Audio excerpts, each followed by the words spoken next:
Salamat, Miss Cathy. Sa ating balita, lumakas pa sa tropical storm category itong si Bagyong Paulo. Pero ang good news dyan ay nakalabas na po ito ng ating Philippine Area of Responsibility.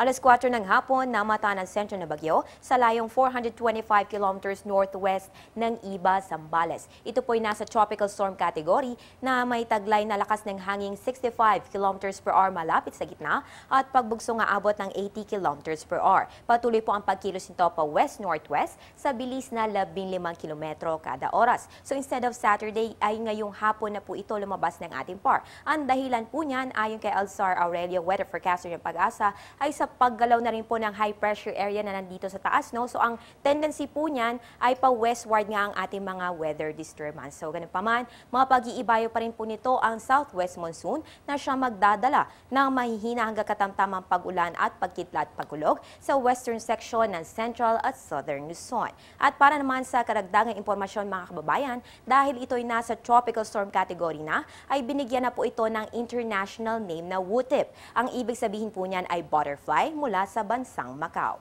Samantala, pumasok na rin po ng ating area of responsibility itong low pressure area na namataan sa layo 925 km silangan ng northern Mindanao. Ayon kay Alzar ay posible po itong maging bagyo na papangalan ng Kedan. Hindi naman anya ito direktang makakaapekto sa bansa, pero sa oras na ito'y maging bagyo ay mapag-iibayo po nito ang ating southwest monsoon.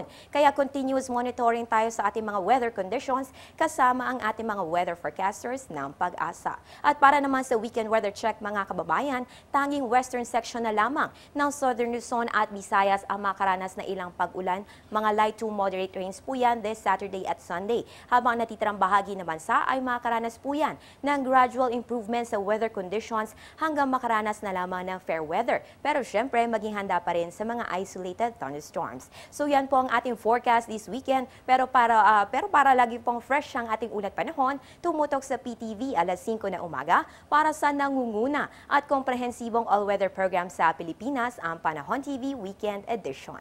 Magbabalik ang ating ulat panahon makalipas ang isang paalala. Teng, ang package. Ma'am, sabi ng Air 21 on the road na. Ano, Teng? Ang package. Ma'am, sabi ng Air 21 na receive na.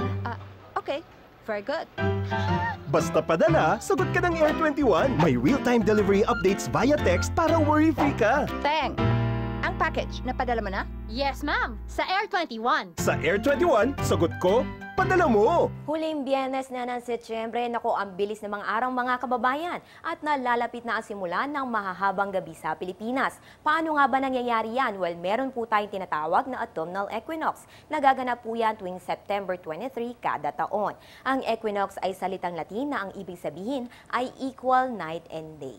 Kaya para bukas, Sabado po, September 28, sisikat ang araw, 5:45 ng umaga at lulubog naman 5:47 ng gabi. Kaya ilang tulog na lamang ay magiging mahahaba na ang ating mga gabi. At bukod dyan, inaantay na rin po natin ang unti-unting pagpapalit ng mga hangin mula southwest monsoon o hanging habagat patungo northeast monsoon o hanging amihan. Kaugnay nito, ay mag-ingat po tayo mga kababayan dahil usong-uso ang mga sakit ngayon tulad ng ubo, sipon at trangkaso. Kaya uminom ng bitamina, magdala ng payong at huwag magpapaulan, yan po ang ating paalala. At kahit saan man kayo, maging updated pa rin sa panahon, follow us on Twitter, like us on Facebook at bisitahin ang aming website.